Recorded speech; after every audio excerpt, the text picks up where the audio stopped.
Got it. Somebody got it. Somebody got it?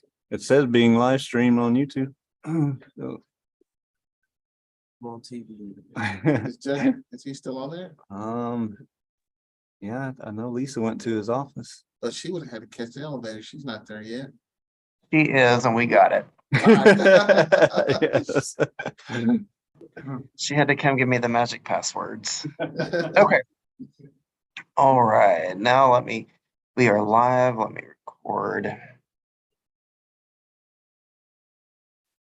All right. We are here on cause number 1712346D, style the state of Texas versus Colby Williams. Are you Mr. Williams? Yes, Your Honor. And who here is present for Mr. Williams? Your Honor, this is Pasquale Lee for the defendant Colby Williams. And who here is for the state? John Kleinwachter for the state. All right, we are here for purposes of the defendant entering a plea of guilty today. And Mr. Williams, I have before me paperwork that has been prepared and gone over with your attorney and that bears your signature. In this case, you have been charged by indictment with the third-degree felony offense of injury to a child. As a third-degree felony, that is punishable anywhere from 2 to 10 years in the Texas Department of Criminal Justice and up to a $10,000 fine.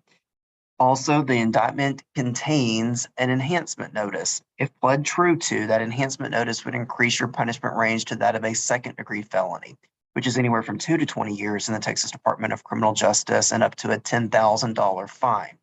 As stated, the paperwork indicates that you have reached a plea agreement with the state.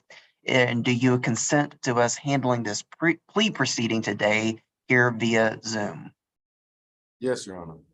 All right. And for purposes of this recording, the proceeding is being live streamed on YouTube because we are not all in the same courtroom together.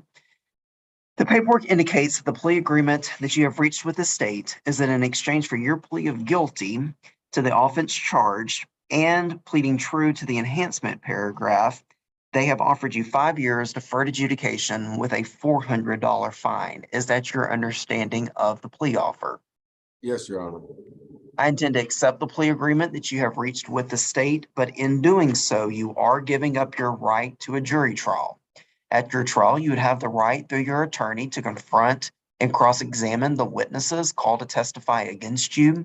You would have the right to call witnesses in your defense. And then if the jury found you guilty, you would have the right to appeal its verdict.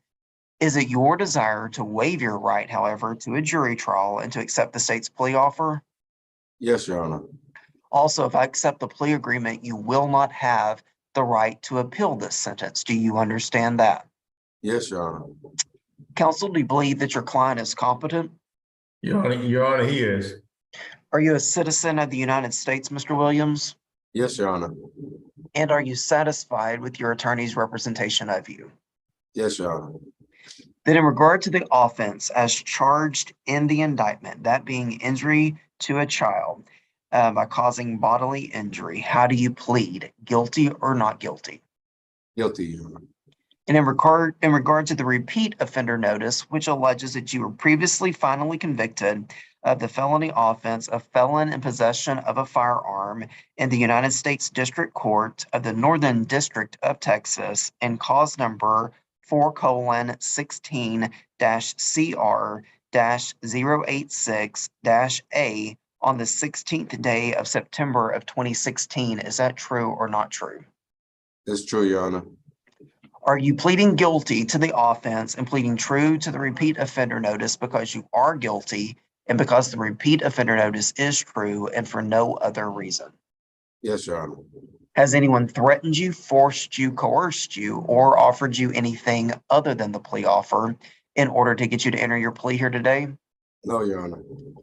Then I will accept your plea of guilty, finding that it's freely and voluntarily made, and I will accept your plea of true to the repeat offender notice, finding that it is freely and voluntarily made. I will find the repeat offender notice is true. However, I will defer finding you guilty and place you on 5 years deferred adjudication pursuant to the plea agreement with a $400 fine. Now, what that means is that over the next 5 years, you are going to be on community supervision. You will have terms and conditions that you must follow. If you do everything that you are supposed to at the end of your supervision period, you will be discharged and you will not have a final conviction in this case. But if you do have any violations, the state of Texas can file a motion to proceed to adjudication. You'll be brought back to court. And then if at least one violation is proven true, that would be sufficient evidence for the court to adjudicate you guilty based upon your plea here today. And then the court could sentence you up to 20 years in prison. Do you have any questions about that? No, Your Honor. Now, Ms. Barnes, you will see her in one of the squares here on the screen. She is with the probation department. If you have not already met with her, you will be allowed to remain on this recording, and she's going to go over what's going to be required of you and then give you instructions about what you are supposed to do once you're released from custody so that you don't have any problems transitioning onto community supervision, okay? Okay. Now, in this case, the court has assessed a $400 fine, and you will have court costs that you're responsible for. And then also there will be monthly supervision fees that you'll be responsible for. One of the conditions when you get out is going to be that you maintain lawful employment. And so will you be able to take care of your financial obligations related to this case? Yes, Your Honor. My job's still out there. All right. Then you'll be responsible for those, your $400 fine, the court cost and fees, and then your monthly community supervision fees, okay? Yes, Your Honor. All right, is there anything else from the state? No, Your Honor. Anything else from defense? No, Your Honor. All right, Mr. Williams, because I have followed the plea agreement in this case, you will not have the right to appeal this sentence. Best of luck to you, sir. I need you to remain here on camera. Julie, I'm going to make you the host. I will stop the recording and then allow you to visit with the defendant. Then when you're done, you can go ahead and close out the Zoom call, okay? All right, thank you, Judge. All right.